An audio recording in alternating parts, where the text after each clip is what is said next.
do some stock taking, will you? Now, obviously, and I will sometime, take this apart. But let me just do a little stock taking. What is love, joy, and peace? You might right away say, oh, I know what that is. Well, love is opening yourself and serving somebody else for the intrinsic value of who they are, as opposed to using them to feel good about yourself, manipulating them to get your way. The opposite of love in the Bible is not hate. Never is. What is it that casts out? What is it that perfect love casts out? What's the opposite of love? Perfect love casts out? Thank you very much. Someone without any.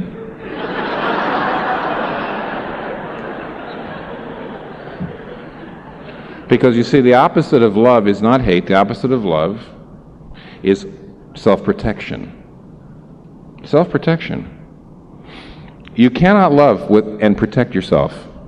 You can't do it. Whenever you see books about this, I think I told you, I saw a book a couple of months ago. The subtitle was Loving Our Children Without Sacrificing Ourselves. Never mind. Okay. Another sermon. But you see, you can't love anybody without sacrificing yourself. I mean, I know that there's a lot of smart people that say, when you get involved in a love relationship, make sure that love relationship does nothing but enhance your goals. It should not get in the way of the things that you want. It should not get in the way of your goals. It has to be something that supplements. It can't, and yet the Bible actually says the opposite of love is fear, and since fear is self-protection, love is self-opening. Love is making yourself vulnerable. Love is serving somebody else. Love is putting yourself out. Secondly, I'm not going to do this for every one of them, joy. Now, whereas love is opening yourself to someone for the intrinsic value of who they are, not for what they do for you, not helping, okay, that's love. Joy is delight in God for the intrinsic value of who He is.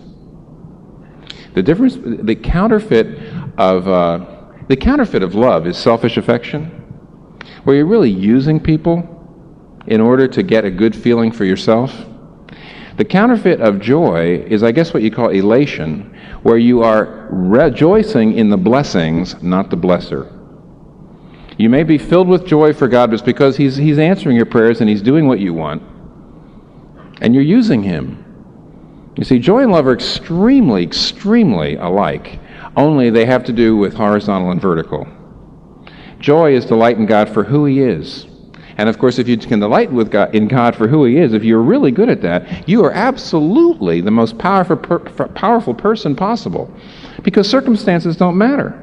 What comes and goes doesn't matter, you see. Do you have that? Love, joy, peace. Well, I won't spend much more time on that. I got to go faster. Peace, which is confidence and trust in God's wisdom and control of your life. Peace comes from not thinking you're smarter than He is about how your life ought to go. Okay? A deeply forgiving spirit versus an angry one. Anger is the brokenness. Anger is death. You know. I mean, the doctors will tell you, anger literally kills you. Anger literally tears you up on the inside. Anger literally brings you to disintegration. And that's the reason why the only possible way to, of course, that's what's happening physically. Imagine what it's doing spiritually, and therefore, the only possible way to have spiritual life is to be a forgiving person. Patience is forgiveness versus angry, irritable. How are you doing? Love, joy, peace, patience. Kindness is actually generosity as opposed to envy. Generosity of spirit. A just delight to see other people doing well. A delight to see other people lifted up. No envy at all. See, no smallness of spirit at all. Goodness. What is goodness? Now, this is actually one that's not a very good translation. Goodness really means sincerity or integrity. And goodness is integrity and honesty as opposed to hypocrisy. Integrity means that you have such, well, you see these all, by the way, did anybody notice verse 22? It doesn't say, but the fruits of the Spirit. I've had people over the years tell me about the fruits of the Spirit, the fruits of the Spirit. It doesn't say fruits of the Spirit. Now, is Paul just a bad, well, I mean, Paul, is he just using bad grammar here? If you English teachers out here, would you red pencil this and say, there's not agreement here between the subject and the predicate. The fruits of the Spirit, he says the fruit. Well, what is he why does he give you 9? Because actually, this is one diamond held up, turning it around, and each one of these wonderful, wonderful character qualities actually is just one way of looking into the whole thing. Every one of these is just an aspect of practical holiness. You really can't have one without the other. And yet you can be behind, but ultimately you can't, if you're too far behind in one, they all fall apart. But you see, integrity comes from having enough love and having enough joy, at least, and having enough peace, so that you are the same with one group of people as another. You're the same in public as private. You're the same on Sunday as you are on Monday. You're the same with, all by yourself, all alone, when nobody's watching. You are the same in the dark as in the light. You are the same when nobody's looking as when everybody's looking. Or are you? Have you anything to hide at all? And I don't mean about your past. See, I know people who say, I've got something to hide about my past. And usually that's just you don't understand the gospel very well, you're kind of scared. That might be immaturity. But do you have something, that's not a lack of integrity, I don't think. But do you have something to hide now? Lack of integrity. Faithfulness. Faithfulness actually is dependability, being absolutely wholehearted as opposed to being a half-hearted person. Reliable, dependable, absolutely there, utterly committed, as opposed to somebody who's always setting goals and never reaching them, always making promises and never fulfilling them. These are all signs of brokenness. And then you have gentleness. Gentleness, again, is a poor translation. That's humility. And it's not thinking less of yourself, it's thinking of yourself less. It's a blessed self-forgetfulness. You're just not wondering how you're looking. You're not always looking in the mirror. You're not walking into rooms and looking around and saying, what do these people think of me? How am I doing? How do I look? How do I feel? It's the blessedness of self-forgetfulness, and that's what gentleness is. Humility as opposed to pride, self-absorption, self-consciousness. And then lastly, self-control. And self-control is the ability to always choose the important thing over the urgent thing. Self-control is the ability always to choose the important thing over the urgent thing. If you're a Christian, these things should be abounding in your life. If they're not, what's your excuse when you have the resurrection power of Jesus? Now, as I promised you, you say, well, how does that happen? How does that work? Okay, it actually is here. And there are some really astonishing things, but you need to get, all we can do in a sense is lay them out as principles, but you need to get a handle on the principles. You really do. What are those principles? All right. First of all, let's look at the order. Verse 16. Now I want you to take a look back here. Verse 16. So I say, live by the Spirit, and you will not gratify the desires of the sinful nature. Doesn't that strike you a little bit? Paul does not say, live by the Spirit and do not gratify the desires of the sinful nature. What's the difference?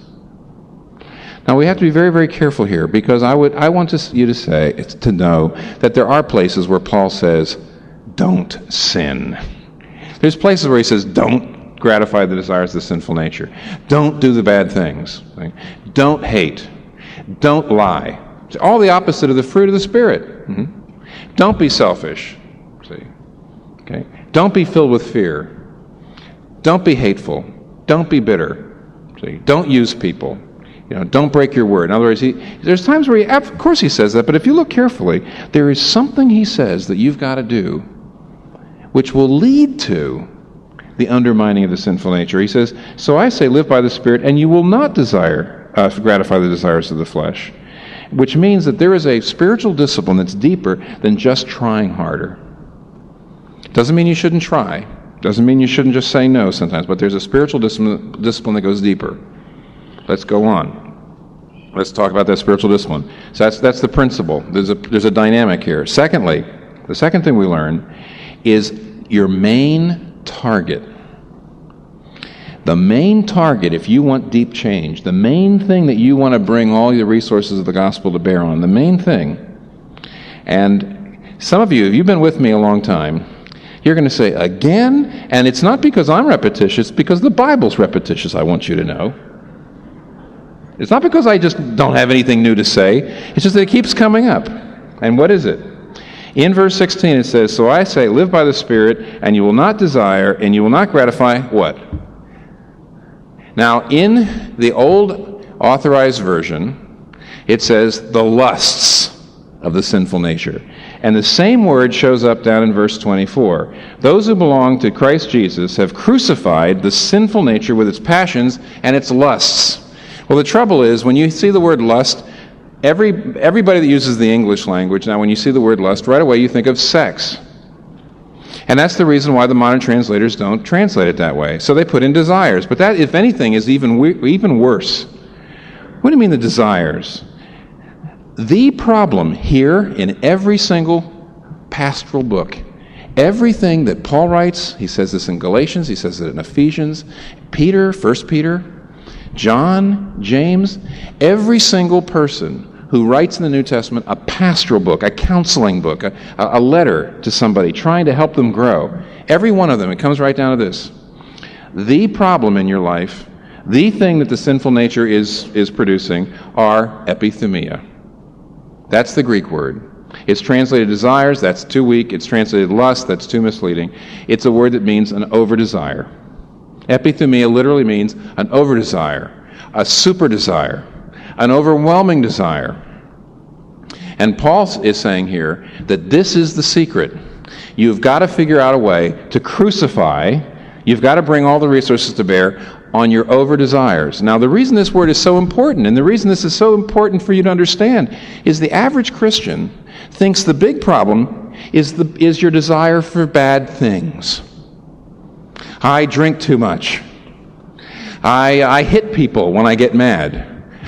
I shouldn't want to hit people. I shouldn't want to drink too much. I worry. I need to stop worrying. And so these are bad desires. And so what you do is you say, I'm going to really, really work hard to be a Christian right now.